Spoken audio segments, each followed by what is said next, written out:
আপনি যেদিন মরবেন সেদিনও মানুষ ভাত খাবে। এই গ্রামবাসী ধোকা ধোকা, মহল্লাবাসী ধোকা, এগুলো সব ধোকা, সব ধোকা।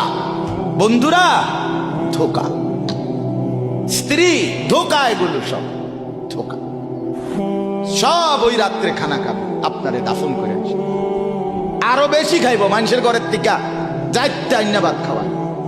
আও হারা দিন কাঁদছেন আমনে, শরীর দুর্বল হয়ে যাব খানা না খাইলে। ভাত খা, খানা বন্ধ। লাশের সামনে, লাশের সামনে মুসলমান আজকে জানাজা, লাশ সামনে, এখানে দাঁড়াইয়া জিগায় খানাটা কোন দিন কইয়া লাইলে ভালো আছিল। কি আহা আহা মানুষ।